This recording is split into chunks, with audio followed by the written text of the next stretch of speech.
Hello, folks. It's really great. Yes, it's awesome to see everybody, and amazing panel here tonight.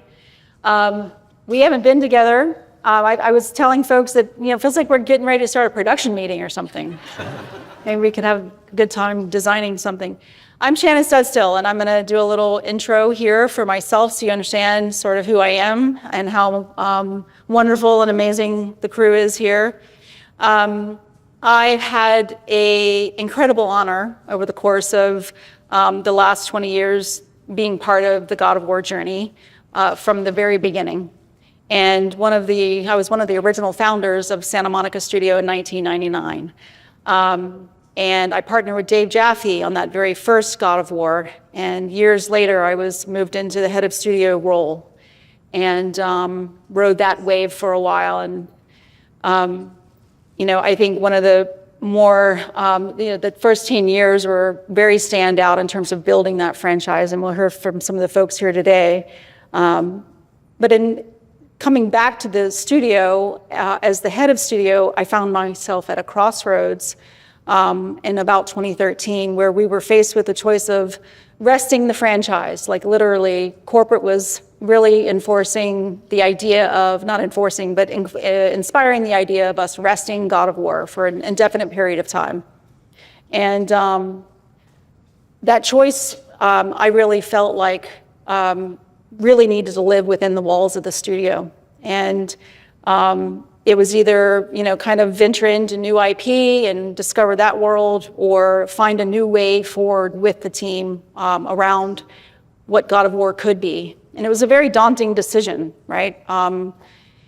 But I believed in everybody sitting here and everyone throughout the world that had worked on the franchise at the time, and I felt like there was more to explore. And there was no doubt about that with the sort of vision that this team and various years of work brought to the studio.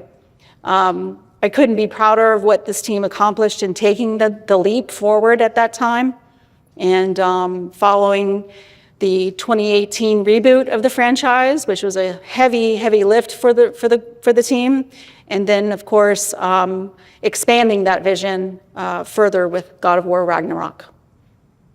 Over the years, I've witnessed firsthand, specifically around the team and the individuals in this room, that the driving force behind the franchise lives inside of their hearts. Their passion and the success of the franchise lives within the way that they envision Kratos and the world, and sustaining that beloved storyline over 20 years. The enduring legacy wouldn't be possible without their dedication, along with the countless team members who are, somewhat still at Santa Monica, but also have ventured off into various studios throughout the industry. I'm so proud to celebrate all of their work with you here tonight, and the incredible fan base that we've been able to partner with and build with. And through every step of this journey, this has been an amazing experience, and we're very thankful for everything that you guys have brought to us and inspiring us to be our best selves and bringing that into Kratos and his world over the course of the last 2 decades. So thank you.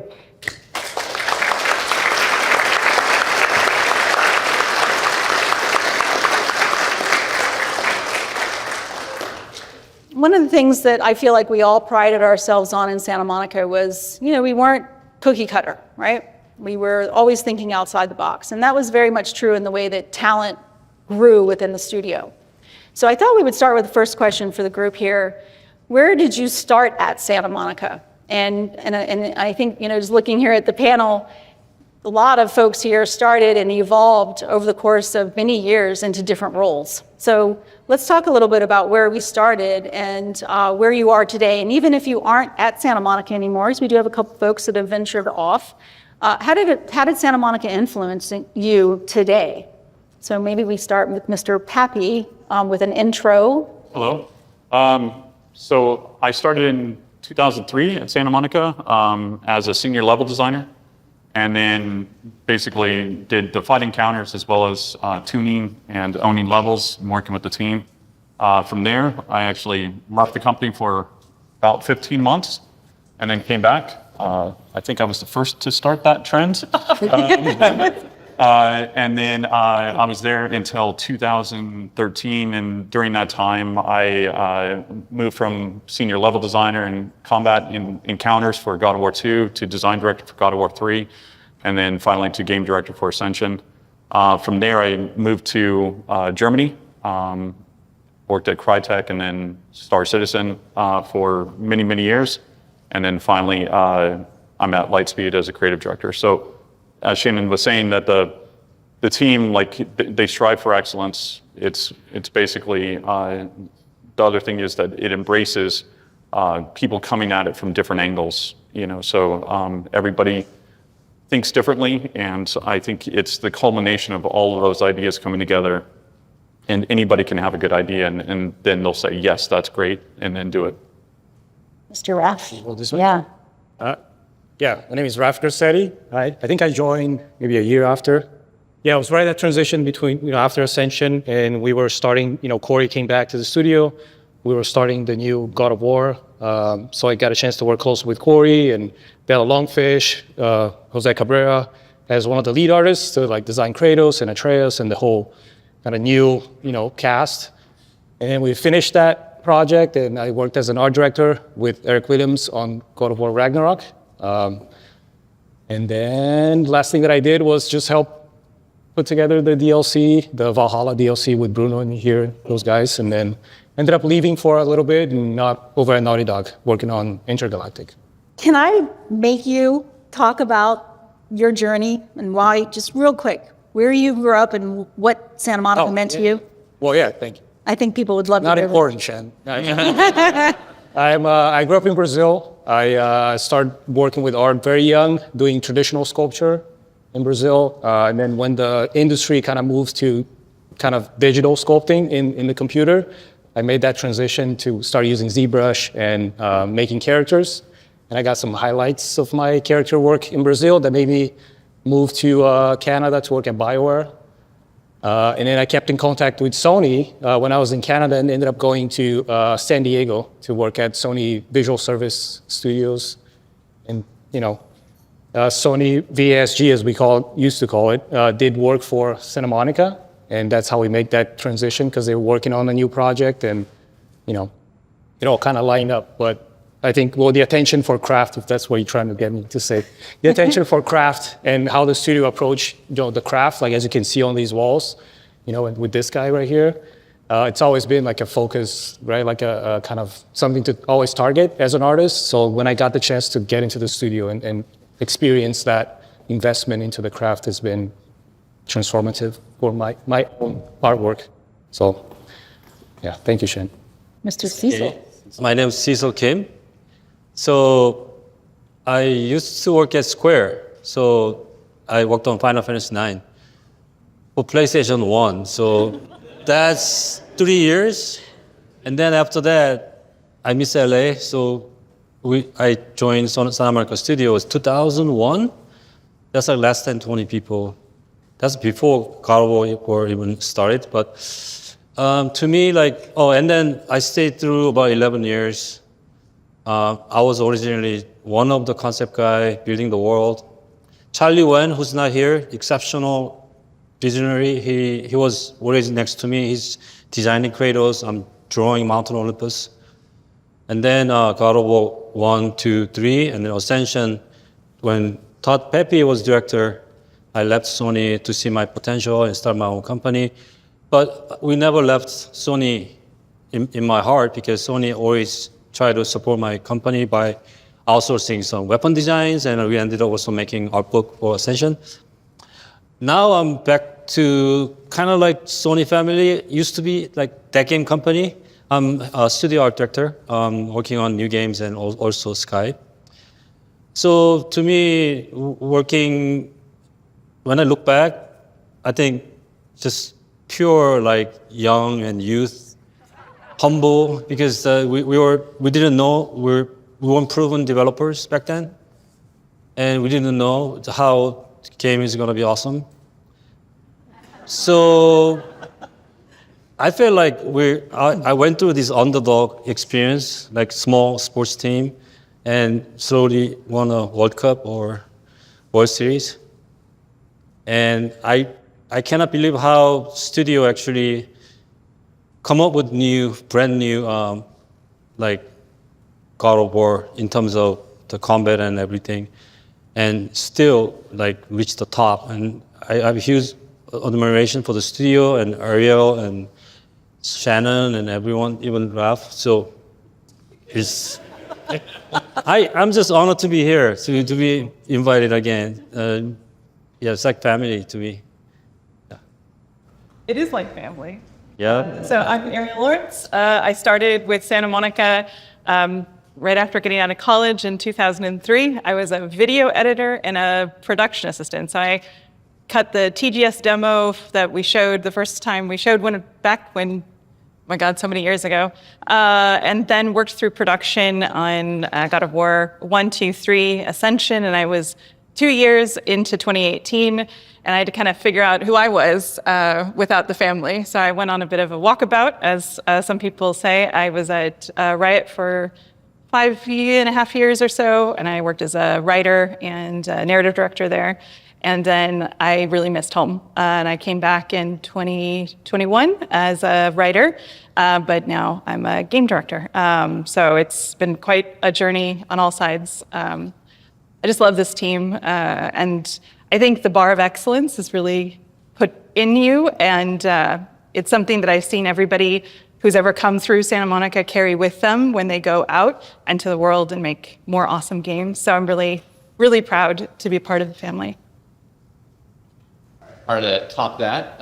Hey everyone, my name is Mihir, Sheth, and first of all, I just want to say that I recognize a lot of faces in the audience, a lot of fans here. So it's awesome for you guys to all come here and support us today.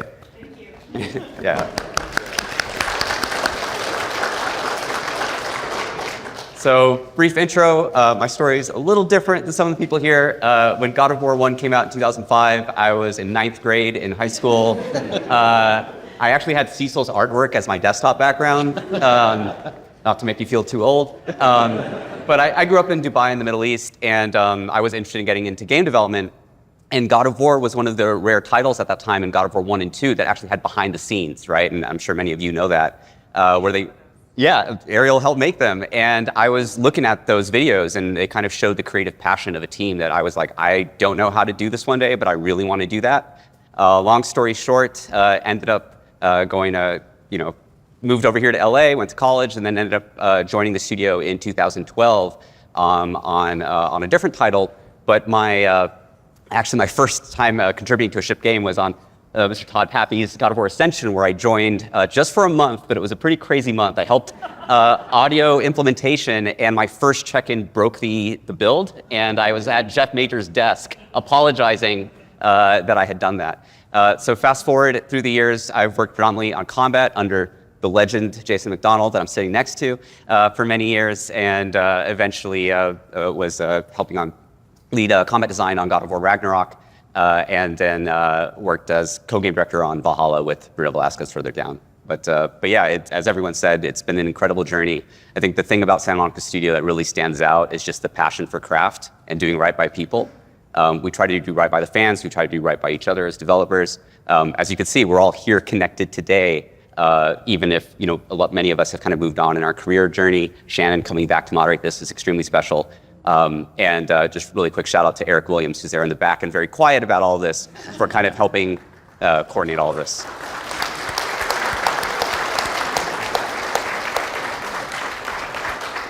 All right, I don't know what to say after that, but thank you, sir. My name's Jason. I guess my story begins in college when probably begins way before that, because I played a lot of video games. Like, I played too many video games. Parents were always telling me to stop, kept going. And I played everything under the sun, and I wanted to do that. So college, I was like, hey, I'm gonna be computer science, because I was like, I don't know how else to get in there. So started to do that. Wasn't exactly the biggest fan of it, I'm not gonna lie, but I was like, I don't know, I was starting to doubt. And then the last 2 classes I took at USC were them starting their game program, and they had a couple of classes. They had one that was like a Maya animation class, and one that was a modeling class. I was like, all right, so I made some really crappy things, you know. But in that studio, little did I know, one of the TAs actually worked at Santa Monica Studio, and he advertised like some playtest. So one day, you know, I sent my email out to them. I was like, you know what, screw it, I'll give it a shot. Let's see if they need anybody for the playtest. And they called me the day of the playtest because they needed an extra person. So I left my job, gave some excuse, raced over there, and I played the demo for God of War 1 back in 2004, 2004. After I played that, I gave a bunch of feedback, and then I was like, you know what, screw it. I'm about to graduate. Maybe you have an opening. Maybe you need some help. And then I think pretty much immediately they were like, yes, we need some help. and I got like the quickest interview. I think Todd Papy was one of the people interviewing me. I sat at his desk. I remember rotating a cube, like sweating, like trying to figure out if I still remembered how to use Maya. But I did, and I got the job. Started with audio scripting in God of War 1. And then I used to nag Mr. Eric Williams back there about combat a little bit, and Derek Daniels as well. And basically, they gave me the chance to join the combat team on God of War 2. So God of War 2, built a bunch of enemies, built a bunch of bosses, did all that stuff. God of War 3, I was still there, so I started building Kratos because other people started to vanish and do other things. Gave me the opportunity to try that, so I did that. God of War Ascension, I was a lead combat on that one. Got a chance to work on multiplayer, work on everything, just really learn how to do all this stuff. And then went ahead and made God of War 2018, and then I was design director on Ragnarok. So I've been there for my 20th anniversary was last year, I suppose. So.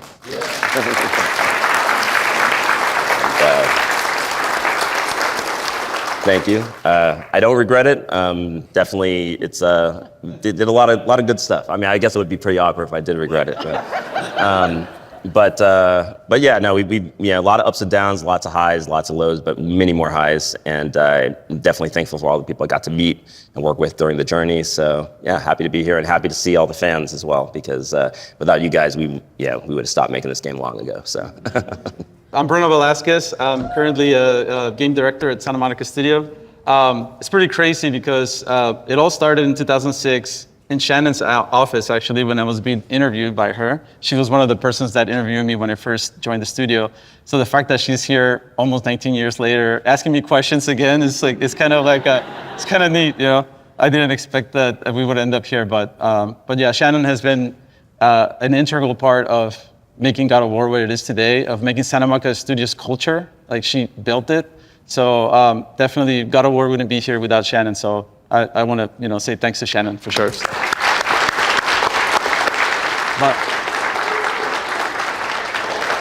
So I was born and raised in Mexico City. My father always took me to museums, so I was always involved with art from the get-go. So I knew I wanted to do something with art, no matter what it was. I didn't know what it was.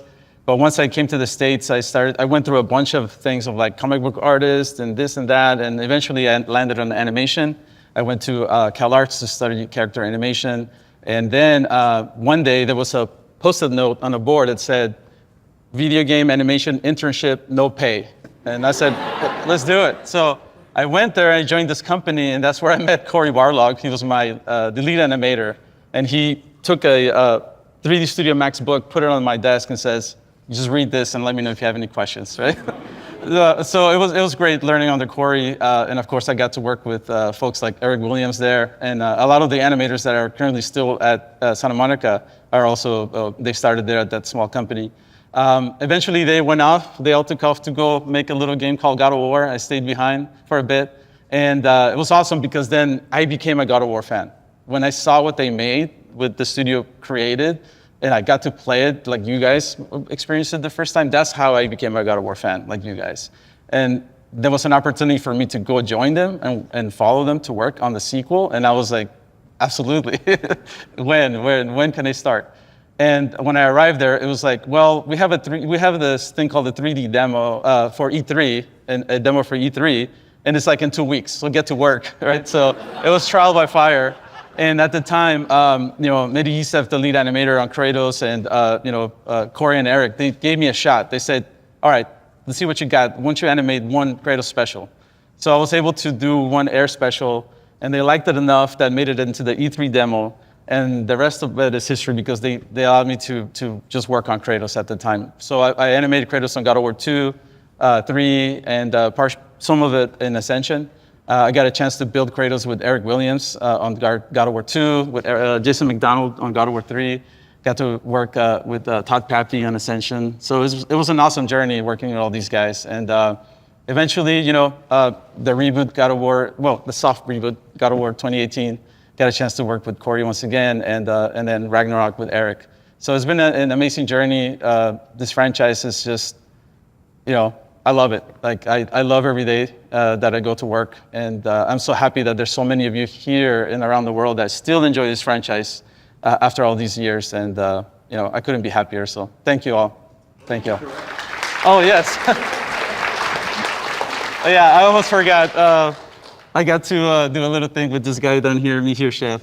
We got to direct a DLC for Ragnarok called Valhalla, and that was an amazing experience. Like going from animation to not having to worry about a lot more things was a big jump, but we appreciate the trust that they put on us, Mihir and I. So hopefully you guys played it and enjoyed it too. So.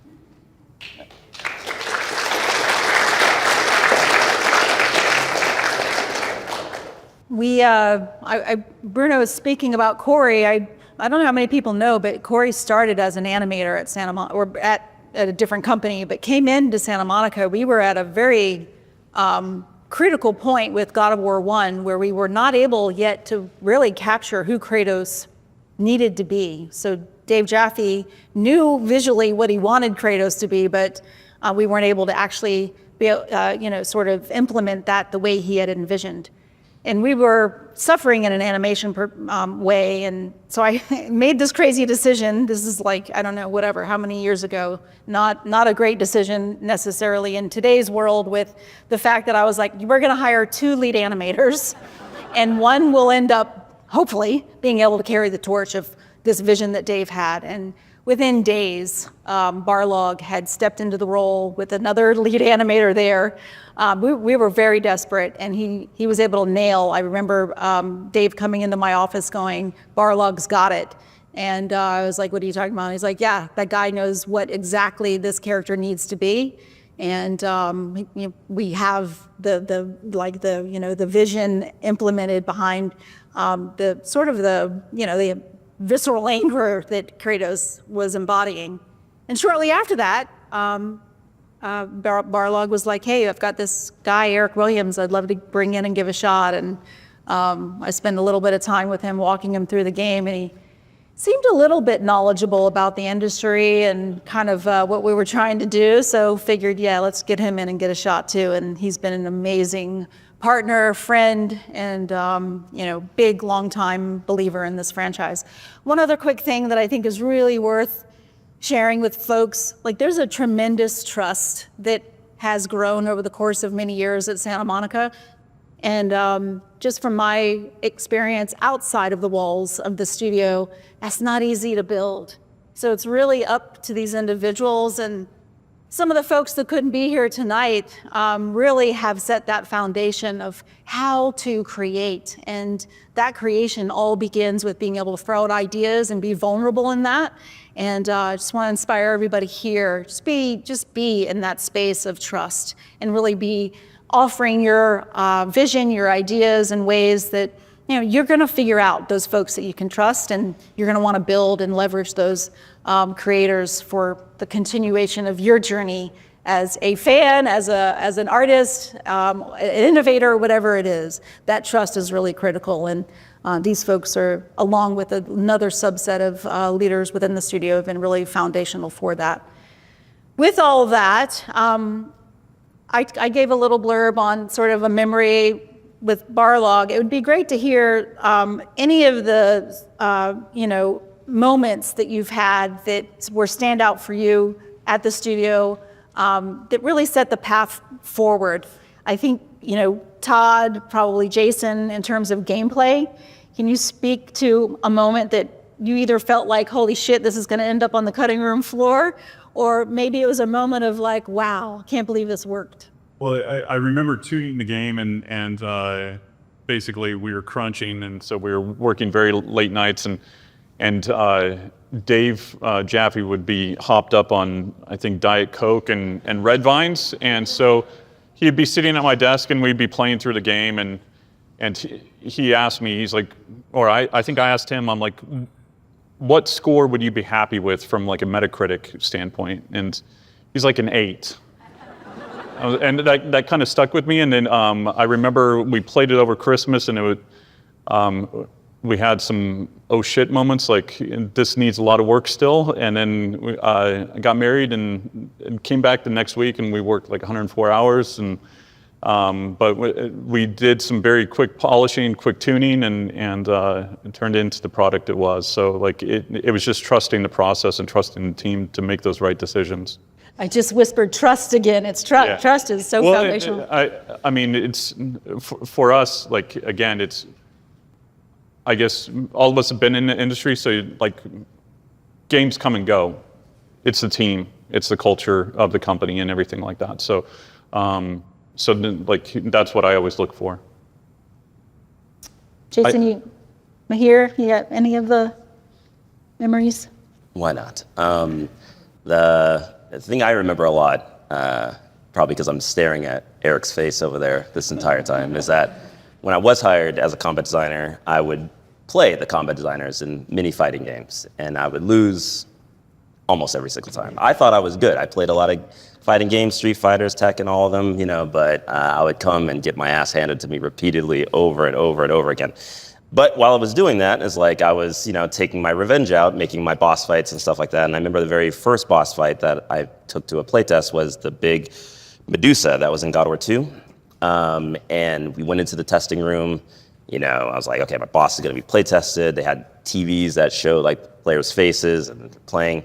And they get to that fight, and that fight was just kicking everybody's ass like for almost like an hour. And that fight's like 5 minutes long, you know. So they were sitting there for like an hour, and I was seeing in their faces my own face, like just losing over and over and over again. And I was like, that's it, I'm done. I was like I'm not gonna make it through this one. But then all the playtest scores came back, and they all loved it. And I was like, oh wow, you know, it's like pain is fun, you know. Well, not the exact takeaway, but basically it's like, so we went back, figured out how to retool that fight. But I always remember that moment, because that moment was one where, you know, you start to realize like, you know, what types of things people enjoy. And I was happy to see that some of what I enjoy is kind of in there for a lot of people. Like, I can't let them fight that boss for an hour. That's not going to work. But if we can still make you feel fun, you know, without that kind of pain, then that's what I always strive for. So. At the beginning of the production for God of War 2018, and we were looking at both characters, Kratos and introducing Atreus, there was this whole effort to try to figure out what Atreus should look like. And as you remember, I think the hair was such a big deal. It was like, is he gonna have hair? Is he gonna be bald? Is he gonna... He was bald, come on, he was bald for like 2 years. So yeah, I remember when you came to my desk and he was like, you better put hair on this kid. Yeah. And then Corey wanted him to be bald. It was kind of like, oh, man, just, you know, see the connection there. And he was kind of like a little sick as I was a kid. But I remember, maybe that's the traumatizing part, where I had to please Shannon and please Corey at the same time. And we ended up just kind of putting in the game with hair, even though we kind of like made up our minds that he was not going to have hair. And then everybody then started to like, I remember Ken Roy, the guy from finance, would come talk to me about this. It's like, what is happening? So it's kind of, it was a fun experience, but like, it just shows the passion. Like, everybody wants it to be perfect, and everybody wants it to be their baby, you know? And it was kind of, once we figured out that he was going to have hair and we got the tech to do it, it was done.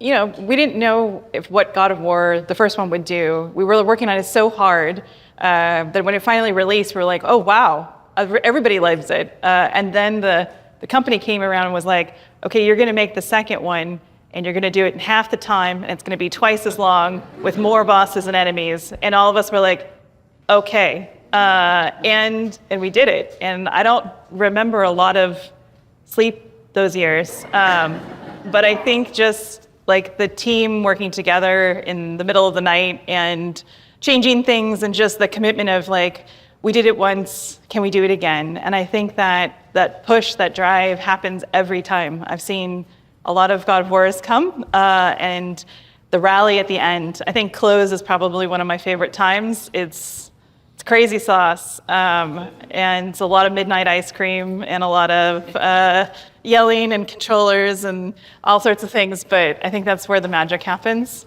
So I don't know. God of War 2, I won't mention names from a corporate perspective, but the inspiration was combat only, Yeah. no story. So that was a pretty big sort of insulation that a few folks on the team and I needed to show that Kratos had a character arc that we wanted to continue to explore. So that's one of the great things about PlayStation as a publisher. We are first party.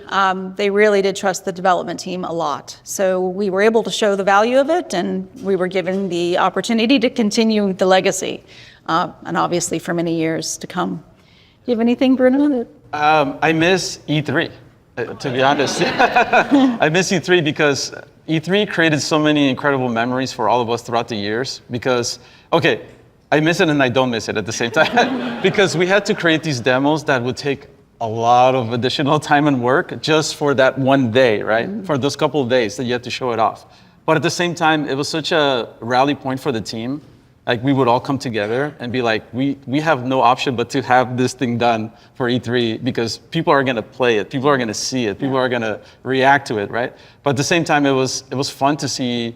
It was a boost of energy in the middle of the production because you would go back to the office and be like, oh my God, let's do it, let's go, let's finish this thing. Like some of the memorable moments, God of War 2 E3 demo was so much fun to work on. God of War 3, we had Ed Boon, the co-creator of Mortal Kombat, waiting. He waited in line. I mean, of course, we kind of snuck him into the front. But the moment that he got to the Helios head rip and he did it and he performed it, I was watching him and I saw his reaction and he just nodded yep, this is it. So I knew we were like, yes, we did it. Let's go finish this game. But, and then of course, God of War 2018 reveal. It's I'm feeling chills right now just thinking about how it all came together, how in the world did that not get leaked? How it's incredible how it's, we all had to don't wear any God of War shirts or anything, nothing that says Sony or Santa Monica, snuck the whole team into the auditorium. And it was just insane the way how it was all put together. Ascension reveal, how we revealed the multiplayer and surprised everybody. That was awesome. All those kind of moments are I just think about how the team came together for those moments and how they all worked out and how we surprised people. And hopefully some of you guys remember those moments and enjoyed them as well. But yeah, I miss that kind of stuff. Yeah. Now it's more virtual, but yeah, for sure. Changed life. Speaking of Ed Boon and fans. Yes. How about any impact a fan had on anybody here? Any interaction or any feedback even that was from a fan that maybe have made a little bit of an impact? Yeah, I think it was after we had finished Ascension, my family and I, we took a tour of Europe. And we were driving around and then stopped at a gas station that also had a Burger King. And I went in and my wife was ordering something in German, and then I went in and took my daughter to the restroom. And then when I came out, my wife was standing there smiling because there was a fan that when she was ordering, he immediately switched over to, do you know Sony Santa Monica? And then she asked, do you know God of War? He immediately switched to English and was asking her these questions. And then she asked me to take a photo with him. So it was just very random, seeing that out and I think my kids love trolling me, because of that. But just seeing that passion around the world and it's fun, obviously coming to events like this, but seeing it just kind of randomly or we were at Disneyland and somebody was telling us, or they were talking about it, and they were talking about God of War 3, and this was this December, and they said, that they were running out of ideas on God of War 3, and I immediately stopped them. I said, no, we didn't run out of ideas on God of War 3. It was the next one. But that was, it was just, good to see that it's still getting talked about. So. Once game came out, I had an opportunity to actually do some talk in other countries too. And I think it was Brazil. There was like a couple thousand people in the auditorium. I was walking out, and these fans are like reaching out and say, I want to work for a game industry. I want to be a game designer. I want to, because of God of War, right? I think all my life, I thought game really deserves attention, and it can make such a huge impact to the society and everyone. So I think that's something I thought is really cool, to actually see people looking at the game as awesome way of developing their career. So another case is like I think it was a GDC, after the first God of War came out. I hear this music of the theme song. Someone is like blasting the soundtrack and driving around the Sony. What is that building? The Sony. The Penn Station. Yeah, the GDC. Moscone Center. So I felt the same way when I was working on God of War 1. We were getting pieces of game as it's getting towards the development, but we never sat down and played the game with full sound and effects and music on. So we're getting like CDs, so sometimes we take it home and put it on the debug and play again and again. But one day I just couldn't believe what I felt. It's like, I realized I was sitting on the edge of my couch because I was so into the game. I'm like, oh my God, this is just crazy, so good. So I think that's the thing, like when vision is so interesting and unique, and it's hard to understand that without everything come together. But so there was like moment like where when you're working on God of War 1, we just didn't know how the fans will like it. And when the game came out, 3 days later, my buddy Max, he called me. I was on a trip or something. He's like, Cecil, did you see the review? What review? He's like, 9.5. and that was it. And then, like you're saying, the God of War 2 was, I just sprint. I cannot believe how many bosses we added, and Corey was, because we were working on a big open studio. So sometimes I leave the studio late at night.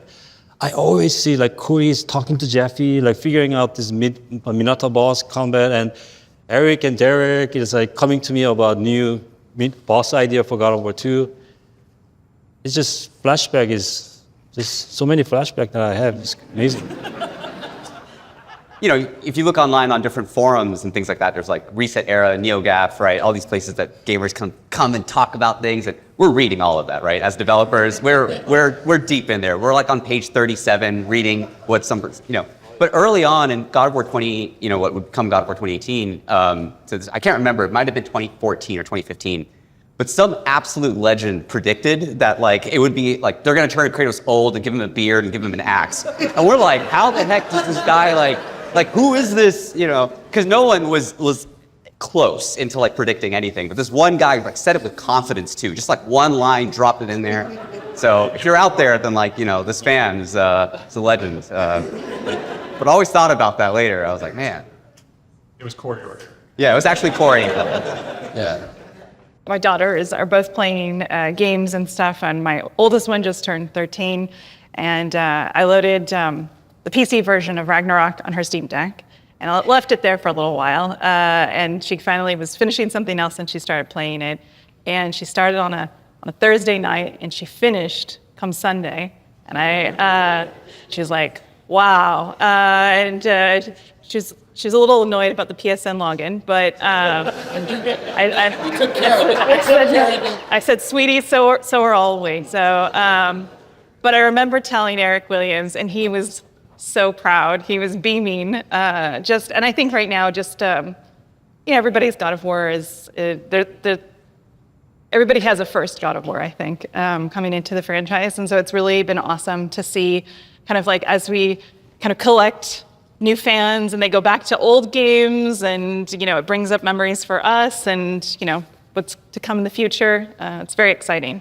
Yeah, I mean, over the years, there's been so many fan interactions. So it's like I mentioned, watching people play the game because we do that a hell of a lot. And I remember, the first couple of games, we would have our intro like as a demo or something like that, like God of War 2, 1, 3, and sometimes we would go to like a game store to help hype up the game, and we'd see people play that demo like for the first time, and their eyes would light up, and you're like, wow, like I guess it's pretty good because you don't know when you're working on it all the time. And then I remember in God of War 3, I believe, somebody mailed in a controller that was broken because they are like, screw your boss fight, man. This is what it did. Here's the evidence. And I was like, all right, yeah, there's that. And then, but then as I got even older, it's like, then you start seeing people saying that, and I got in the industry after I played like a God of War game or that motivated me. So you start to just see how the game can hit like so many people in different ways, and whether it's delight or whether it makes you appreciate something or you like the story or whatever. And it's part of what I like about the franchise and like about everybody working on it, because the reason it's like that is because everybody's trying to push many things into the game, not just combat or art or whatever. It's like it's all of it combined. So I think we still have that controller in the archives. We still have it. Yeah, we saved it. in a Ziploc bag. Yeah. Oh, I mean, for me, I'm just gonna say today, like the fact that we're here with all of you guys, and you guys are, you came to see us, and I mean, it's kind of unbelievable, and really appreciate you guys being here today. Like this today would be memorable, or it already is memorable. So I'll pick today as a good memory.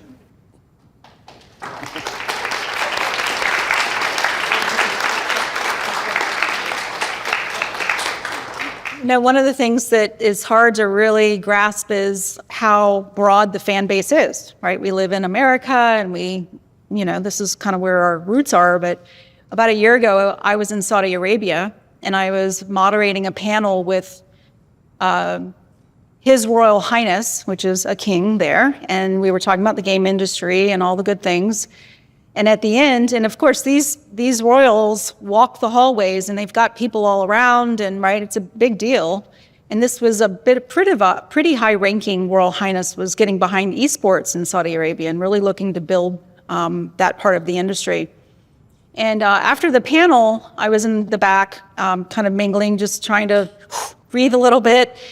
And somebody came to me and said, "You've got a bunch of people out front waiting for you." And I was like, "Oh, I had a small group of people that I was with, but I was like, oh gosh, what is that?" And so I walked out from behind and through a door and all these things, and there was about 25 people that were like, "God of War, this is God of War, we're God of War fans. We want to talk to you about God of War." And I was just like, oh my God, so not expecting any of this, and really getting, taking a few minutes to talk to these folks, and they were rabid God of War fans.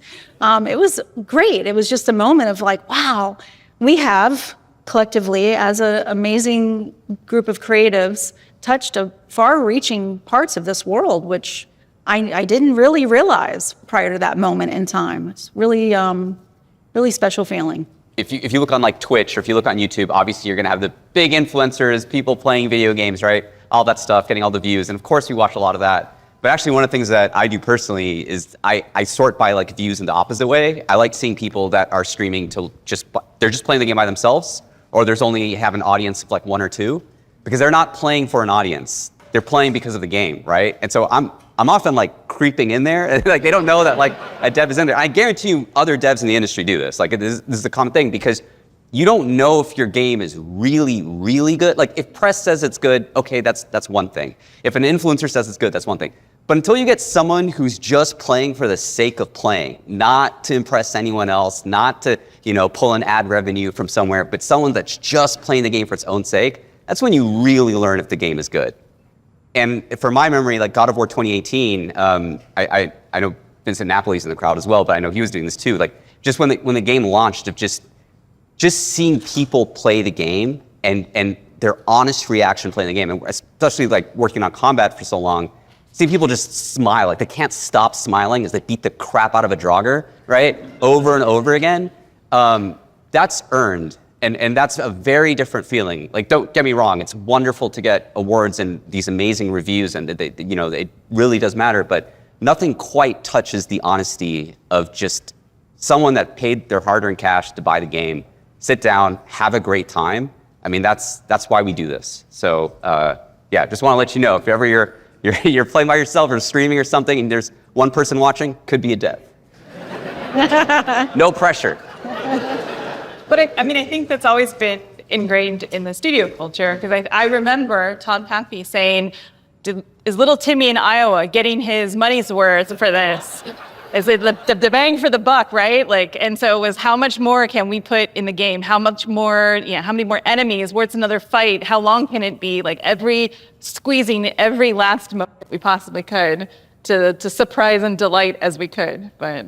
So when Jason was talking about playtests, we had 5 monitors, so you could watch the game, and then you could watch their face, you could watch their reactions, how they sat. I remember always going into those playtests and then being so angry, like, why can't you just get on this climb wall here? But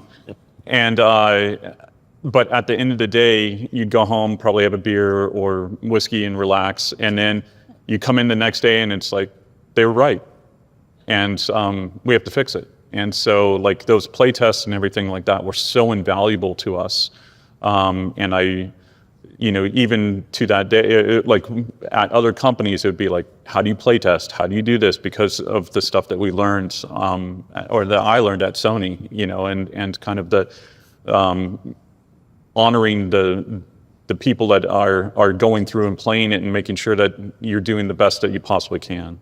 Anyone have any funny stories? I actually would love to ask, did anyone actually see the ghost in Penn Station? Was there really, truly a ghost? I mean, nobody really liked to be in the office past like 2 or 3 in the morning by themselves. I think Joel Tobble confesses that he saw the ghost. So we have one person? With one person. So Dave Jaffe loved Halloween, ghosts, the whole 9 yards, and I think he started that rumor, and it, is probably... High on red vines. Yeah, yeah. High on red vines. But we did have a fire in the studio, right? That's true. Remember that? Yeah. Yeah. That was late night, wasn't it? That was, I got a text message from one of the producers. I had left, it was like 10 or 11 at night, and the text message only said, Studio B is on fire.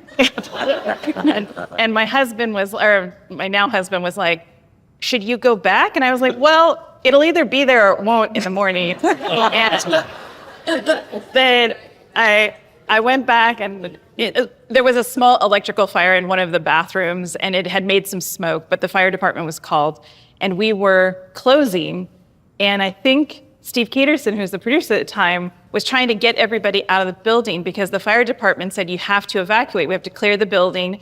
And I remember Max Ankar was like, I'm finishing a render, I'm not going anywhere. I kicked this off, I have to start all over again. And I don't remember exactly how they got him out of the building, but that definitely was exciting. I just remember, Steve, I think that was like 7 p.m. I guess we're smelling something, smoke or something. I remember he was like screaming at us, get out of the building! And we're like, what? But he was really like, in serious, like. Well, he used to be an danger. EMT, so it was definitely, it's like the emergency was everybody get out of the building.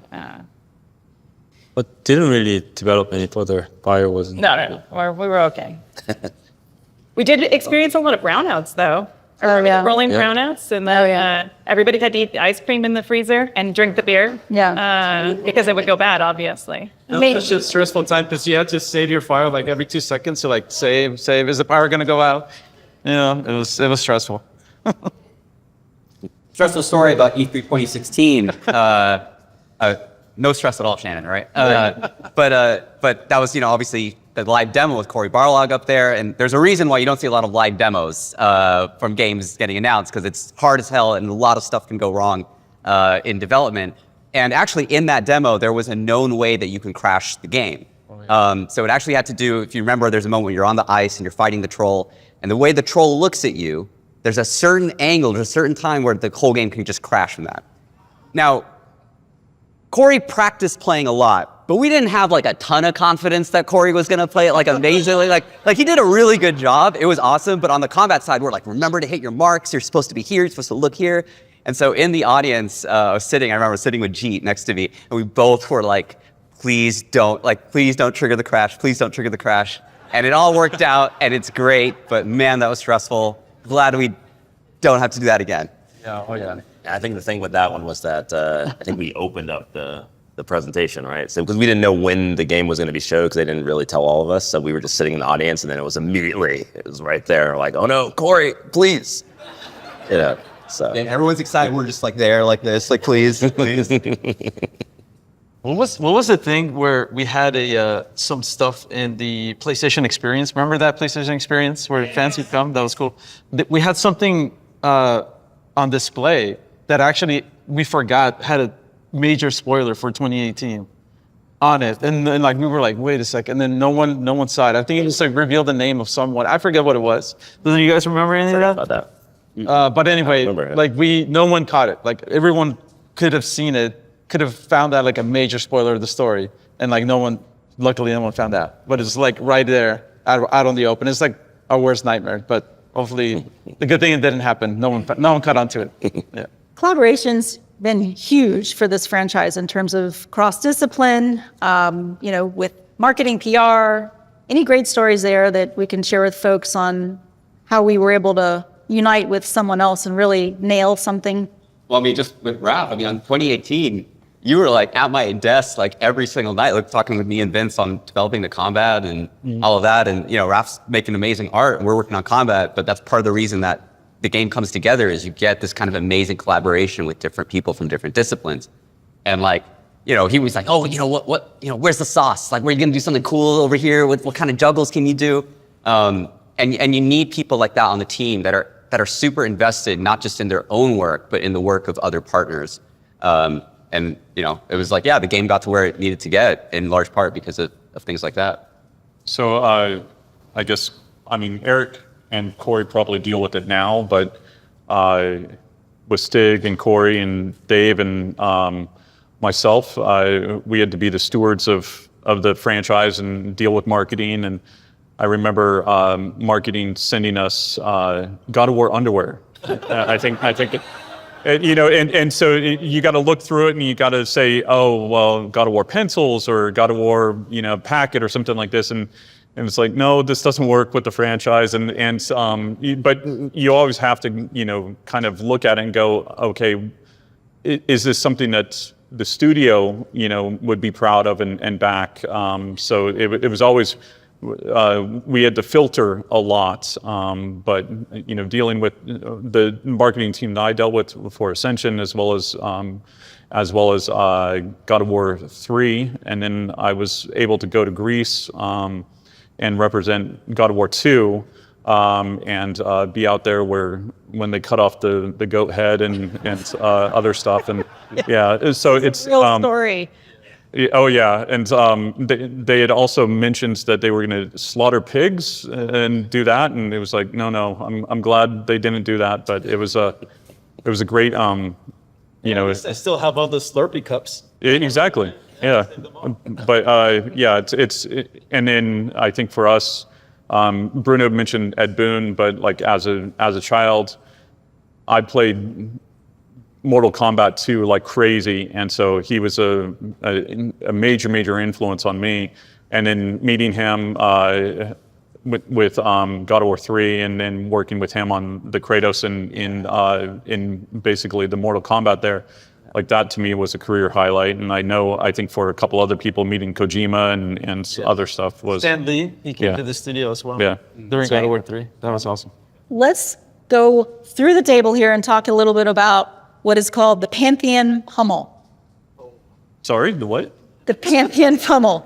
You start, Bruno. So if you guys have been noticing on social media, there's been this thing called the Pantheon Pummel, where we selected, it's basically all the God of War bosses or our favorite ones, and then we have them, we have the fans, you vote on them, and I think we're down to final four, right?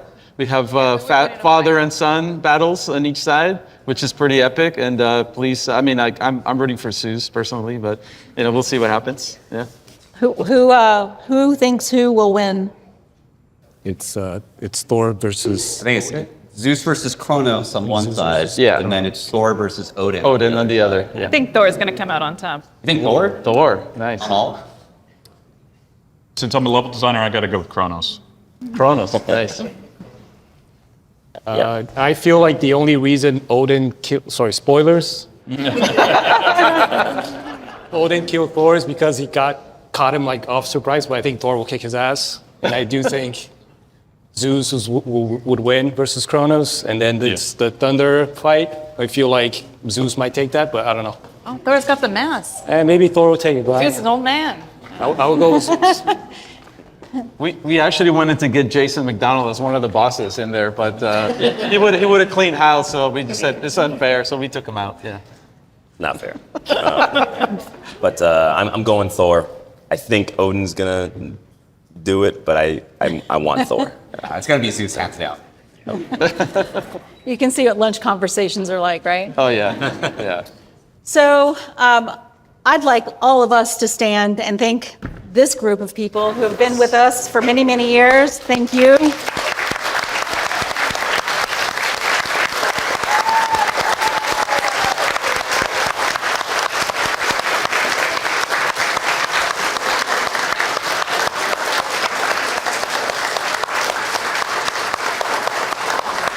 Just want to remind everybody there is a team that exists outside of this group that loves every bit of you as well, and thank you on behalf of them for being here with us.